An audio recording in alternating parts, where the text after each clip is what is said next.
If you find it challenging to change careers or to get started in a new field where you have little experience, there's good news. You probably already have what are called transferable skills, abilities like communication, organization, and teamwork that are highly sought after by employers. The Black Information Network and Career Builder launched the 100,000 Careers Initiative to empower Black job seekers to take that next career step. To learn more about your transferable skills, book a free one-on-one job coaching session today at careerbuilder.com/BIN. That's careerbuilder.com/BIN.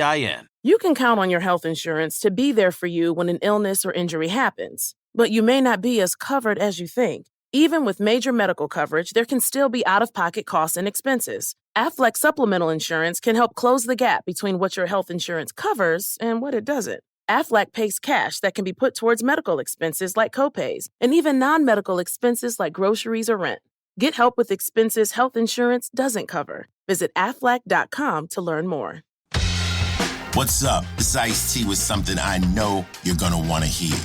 In my new podcast, Ice-T's Daily Game, I'll be dropping some daily wisdom and personal insight that I believe is essential to achieving success in business, love, life, hustling, whatever.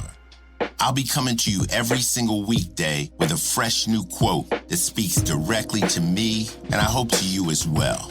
In 5 minutes or less, I'll break down why these words matter and reveal personal stories and experiences that show them in action in my life. My goal is to inspire all of you out there to achieve success and happiness, whatever that means to you. So start every weekday morning with me and get inspired. Listen to Ice-T's Daily Game every weekday on the iHeartRadio app, on Apple Podcasts, or wherever you get your podcasts, and start your morning with me. Hi, listeners. Welcome back. I'm Nedra Glover-Tawwab, and you need to hear this. I'm part of this, right? Like, I have this huge social media platform where I have used therapeutic language, and, you know, now it's becoming commonplace to know what boundaries are and codependency and gaslighting and all of these terms. We have so much more information today. And in some ways, that's really wonderful. But I don't think a social media post could really get to the meat of what depression is. I don't think a listicle really gets to the source of what anxiety looks like. It's a first step, right? Like, you see this stuff and you're like, okay, yeah, I understand this. But unfortunately, there are so many people who really still don't get it, even with all the informational content that's available, even with all the, resources that we have. There is still a misunderstanding of what mental health issues can look like. I've seen, issues dismissed. Sometimes when people are talking about suicide, I've seen people say things like they're just looking for attention. And it's like, that is the wildest thing to say to someone who is expressing something that is so serious. When people are depressed and it's like, don't take medication. You need to do this. You just need to get outside. I don't think this person would have a diagnosis if it was that simple that they could just manage this situation without some level of support. And I think sometimes, like, even with all the information, there are many of us that are just still very insensitive to how mental health issues show up. Now, of course, everyone has mental health. We all, to some extent, feel anxious about something. Maybe not to the extent of having a diagnosis, but we feel anxious. We feel sad. We know what it feels like, maybe to grieve something or someone. Like, these are just human experiences. But unfortunately, when someone else is going through, we may not know what to say. We may not know how to respond. And we can end up saying the wrong thing. We can end up saying some things that are just not helpful and actually very harmful. Very, very harmful. So let's listen to today's call. I think some of us will find it very valuable to gain some insight on what to say and maybe want to be quiet when we don't know what to say. Let's listen. Hi, Nedra. I am so inspired and so thankful for your work. And I've hit a bit of a kerfuffle in the road where I am experiencing some conflict with my older sister. So all my life, she has been telling me what to do. Even I remember just experiencing depression and starting the journey of taking medication, and her kind of like standing in my door and saying, you know, you're going to have to depend on these for the rest of your life, right? There's just not much empathy or compassion for my situation. And recently there was a situation that led to me saying, I don't need your advice, but thank you so much for your time and your energy. And what happened was she ended up saying that I put up walls and that I am the one who's causing a lot of hurt.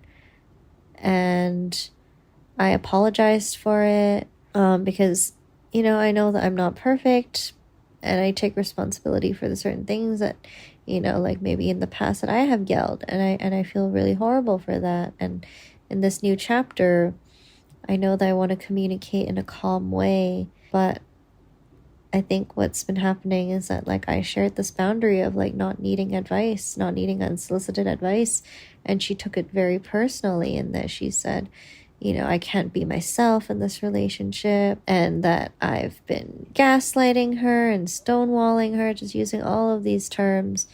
And I have apologized through text, just only to hear back from her saying, yes, it's important to be your genuine self in relationships. And when I said, okay, I honor your boundaries and I really respect or really value the sacredness of our relationship, she just proceeds to send heart emojis. And currently I'm just feeling like this relationship is very one-sided. What are you apologizing for? I am not clear about what you think you did in this situation. You can use an apology as a way to smooth over something without actually not really feeling accountable for anything. You know, it sort of reminds me of when a parent says to a child, like, apologize to your brother. And it's like, okay, I'm sorry. And then you hit them. It's like, what are you apologizing for? What is the thing that you think you did wrong in this particular situation? Is the apology for having this boundary with her when you felt like you should have a boundary? Is it for being depressed? Is it for whatever happened in the past? Like, what is the apology for? I am very unclear. And I assume here that you're giving her sort of this blanketed apology as a way to just smooth over the situation. The therapy speak, you know, your sister saying you're stonewalling, you're gaslighting. So, stonewalling is when we are having a dispute and I put up a wall and I refuse to talk about it, right? Like, oh my gosh, you are upset at me for this particular thing that I did to you, and I'm saying I'm not talking to you anymore. I'm not talking to you about this issue. I'm not hearing stonewalling, gaslighting. Where's the manipulation? Where is the, you know, retelling of events in a different way? I think these are catchy phrases. Like if you put these in a text message, someone is like, oh my gosh, gaslighting, stonewalling. It doesn't mean that these words actually apply to the situation. What I find sometimes with, you know, these very common mental health terms, it's like we're just inserting them inappropriately in situations. It's like using the word regress instead of digress. Like that changes the sentence. It's improperly used. Like that is not the word you're thinking of. So sometimes with my clients, one thing I will do is, okay, so describe what's happening, right? Okay, let's think about some words to describe that, because maybe you're not talking about gaslighting, right? Like me saying to you, thank you for your feedback, but I don't need your advice right now. Maybe that's not gaslighting, but surely it hurts your feelings because I'm not including you in my decision-making process. That's different than gaslighting. When you think about stonewalling, it's like, yeah, maybe you felt I put up a barrier of access to a certain part of my life, and I did so because I didn't feel emotionally supported in a way that I needed to be able to express what's happening to me, which would push me further into this depressive state. So that's why, that sort of thing happened. And I'm not trying to explain your way out of gaslighting and stonewalling. I'm just saying, in a situation where you're creating a boundary of, I don't need your advice, but thank you so much for your time and energy. Yeah, I don't know if that would technically fit the definition of gaslighting or stonewalling, because that boundary really has more to do with you and your situation than it is like a situation in the relationship or a situation that you all are sort of managing together. This is a part of your process and you're figuring out how you want to manage your depression. And it sounds like you're figuring out how you want to manage your depression. And it sounds like you're managing it in a way that, maybe your sister doesn't agree with, doesn't understand, doesn't support, is concerned about for the long haul, whatever that thing is. And it may not be what you need to hear right now. So you're placing this barrier around like, great. Thank you for telling me about psychotropic medication. Please don't tell me anymore. Right? Yeah, I would be careful about apologizing in this blanket sort of manner. Just like, I apologize for all the things that ever happened in your life and in this relationship. Like an apology without context is not a very helpful apology. There has to be some context associated with it. Like if we say that an apology, the best way to apologize is to change your behavior. What behavior are you changing with the apology? There's no behavior even attached to the apology. So my concern here is I'm hearing a little bit of people pleasing. I'm hearing a little bit of, if I just apologize, this will make the situation completely better. And I'm not sure that is a fix for a situation that you just don't want to talk to her about. Having your health insurance card in your purse or wallet can be a good feeling. It makes you think, okay, cool. If I get sick or injured, I'm covered. Except you may not be as covered as you think. There could be gaps in your healthcare coverage. It's true. Even with major medical coverage, there can still be out-of-pocket costs and expenses. But that's where Aflac comes in. Aflac is a leader in supplemental insurance. They can help close the gap between what your health insurance covers and what it doesn't. When you're sick or injured, bills can rack up fast. Aflac pays cash that can be put towards medical expenses like copays, and even non-medical expenses like groceries or rent. Look, getting sick or injured can happen, but financial hardship doesn't have to. Get help with expenses health insurance doesn't cover. Visit aflac.com to learn more. If you find it challenging to change careers or to get started in a new field where you have little experience, there's good news. You probably already have what are called transferable skills, abilities like communication, organization, and teamwork that are highly sought after by employers. The Black Information Network and Career Builder launched the 100,000 Careers Initiative to empower Black job seekers to take that next career step. To learn more about your transferable skills, book a free one-on-one job coaching session today at careerbuilder.com/BIN. That's careerbuilder.com/BIN. Start your future at Eastern Shipbuilding Group and begin a new career that offers long-term financial stability, increased wages, bonuses, with full benefits. Eastern Shipbuilding, located on the world's most beautiful beaches in Panama City, Florida, has been committed to producing the highest quality vessels for our customers for over 40 years. Now, hiring first-class ship fitters, welders, electricians, pipe fitters, and many more. Offering a relocation bonus and the potential to exceed $80,000 or more for most of our top craft positions with incentive bonuses and overtime. Apply at easternshipbuilding.com. Let's keep listening. When I shared my feelings, she called me a lot of names, saying I was sensitive, that I'm soft, that I can't handle it, even though I sat there and just listened to her. And I really wanted to just acknowledge the things that I didn't do great, but also I'm having a really difficult time just taking a step back and not taking what she said personally. And yeah, I would love your advice or insight on this and how we can, or how I can still assert my boundaries with someone who invalidates mine, and has such a strong reaction and such a strong pushback. So yeah, I've been feeling very lost and confused and very sad because I thought that I could really depend on her. But I think this experience has shown me that a lot of the things that she was saying is, just her projections from her traumas and her past. And the best thing is I can only control how I respond and react.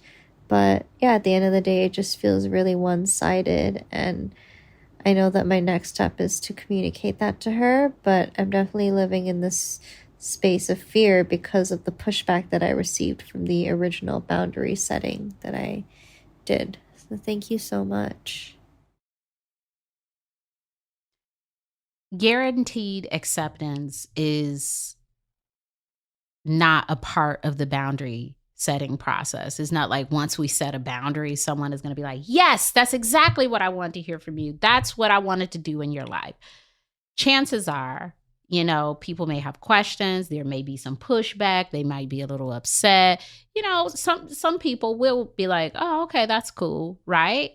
But people can have a reaction because it is shocking to them. It's their life too, and they may have a response to it. Doesn't mean you're doing a bad thing. It just means, I don't like what you said to me. That's what she's saying. I don't like what you said to me. It doesn't mean that you need to unsay it. It doesn't mean that you need to help her resolve her feelings around it. It sounds like a situation that she wasn't expecting, and she wants to be able to talk to you about anything, about this thing. Even if, she has a reaction to it that you don't like, you should be willing to hear it. You are placing a boundary that a person does not like. She can have a reaction to that. It doesn't mean that you need to apologize for having the boundary. You chose the boundary based on what you needed at the time, and that was emotional protection from what she will say about all things concerning your depression. So it's not one of these things like, I can place a boundary and once I say it, she will love it. That is not true, particularly in your situation. It sounds like once you place the boundary, she's like, why do you even have this boundary with me? Like, I should be able to say these things to you. You're being very sensitive.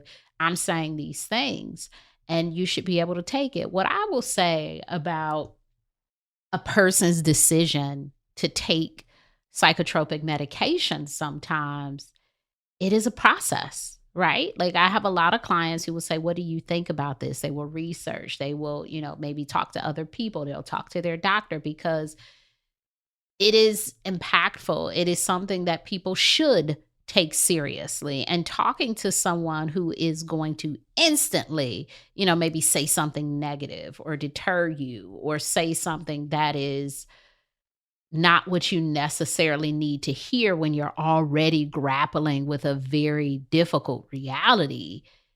Yeah, you may not want to talk to that person about that thing, right? Like, you don't want to talk to the person who doesn't like kids about having a baby. Like, oh, I want to have a baby. Kids suck. Like, that's not a healthy conversation to have with a person. That's not an emotionally safe interaction. You're already thinking about this. Maybe you don't want to go into this situation where someone is going to have this response.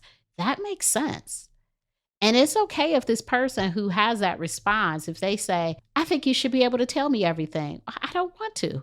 I don't want to talk to you about these things that you're going to make me feel really bad about, or you're going to say something that I don't want to hear, that I can't really tolerate at this time. I'm already going through a lot. I'm literally depressed.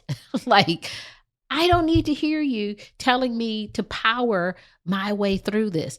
If you could power your way through this, I promise you, you would have already done it. We wouldn't be here. So when people are saying things like this, there's a lack of mental health education. There's a lack of personal experience. There's a lack of looking at people in a situation and being willing to understand what that issue could be like for that person. So trying to explain that to someone who has that barrier up, if we're using stonewalling inappropriately, that's stonewalling. Like you're not even looking at this person's real situation. You're saying no matter what your situation is, you must talk to me. Role does not mean that we have any rules. What do I mean by that?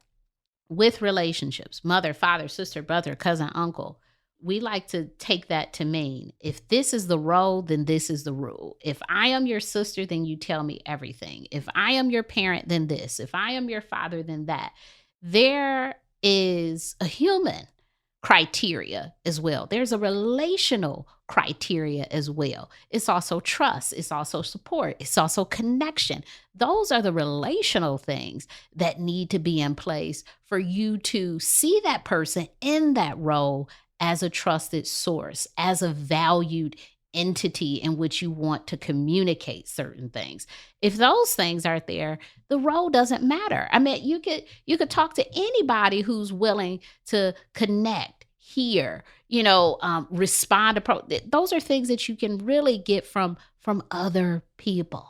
Depression it's misunderstood, right? And I think that saying to a person, I want to protect the integrity of what I'm going through, and I want to be able to manage this situation without your input is very brave and assertive. It is a wonderful thing for you to be able to do, to have those statements that protect your peace. And I think, sometimes people don't want to take that seriously because they want to be able to say whatever they say to you. They want you to be able to, brush off, some of the mean comments they make, or, the statements that are actually harmful to you. They want to be able to do these things. And it's really unfortunate because you've been clear, like, this doesn't work for me. So if these are things that you want to continue to say, you can't say them to me. You've set a very clear boundary, and bravely so. And when we set boundaries, there is a possibility that people will push back. You cannot control that part of it, and you don't need to apologize for the boundary. You need to hear this. Issuing blanket apologies as a way to smooth over a difficult situation is ineffective. Apologies need to be tied to a behavior or something that happened. Just saying, I'm sorry because you just want to keep moving forward, I guarantee you it will land you right back in similar situations with this person. Do not do that as a way to continue in a relationship. It is okay for things to be unresolved when they need to be worked through. Be willing to work through things and to be focused on what the thing is and what you did, and not issue some statement to say, okay, let's just get back to it. Sometimes you need to get through the hard stuff to get to the place where you can actually move forward in your relationships. You Need to Hear This is an iHeart production hosted by me, Nedra Glover Tawwab. Our executive producer is Joelle Monique. Our senior producer and editor is Mia Dawn Taylor. Send us a voice memo with your questions about boundaries and relationships at youneedtohearthis@iheartmedia.com. I'm really interested in people who want to talk more about frenemies, postpartum, and father-son relationships.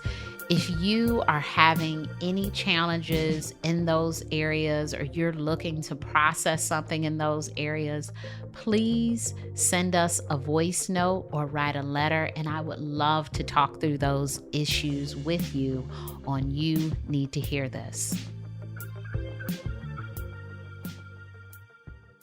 If you find it challenging to change careers or to get started in a new field where you have little experience, there's good news. You probably already have what are called transferable skills, abilities like communication, organization, and teamwork that are highly sought after by employers. The Black Information Network and Career Builder launched the 100,000 Careers Initiative to empower Black job seekers to take that next career step. To learn more about your transferable skills, book a free one-on-one job coaching session today at careerbuilder.com/BIN. That's careerbuilder.com/BIN. This is Ice-T. Over the years, I've compiled thousands of inspiring and thought-provoking quotes, and now I'm passing that knowledge on to you in my new daily podcast, Ice-T's Daily Game. In less than 5 minutes, I'll break down why these words matter and reveal personal stories that show them in action in my life. Listen to Ice-T's Daily Game every weekday on the iHeartRadio app, Apple Podcasts, or wherever you get your podcasts, and start your morning with me. In our 22 years of friendship, Andy, this has to be the most bizarre thing we've ever done. I know. I love it. Our podcast, My Vagina Said What, is a podcast where we ask our everyday vagina listeners to pull up a seat at the best friends table as we share our most personal and humiliating stories and ask questions about women's bodies. We are going to discuss all body things, like what exactly are we supposed to do with our pubes? Oh my gosh. If you could have a heart-shaped pube that were bedazzled in pink rubies. Perimenopause? I feel right now justified. I'm going to start my own personal movement. I'm going to start blaming anything that goes wrong in my life on perimenopause. Leg hair too long? Perimenopause. Don't have the will to clean? Perimenopause. Exactly. Our whack periods, boob issues, and so much more. Listen to My Vagina Said What podcast on the iHeartRadio app, Apple Podcasts, or wherever you get your podcasts. What? What? What?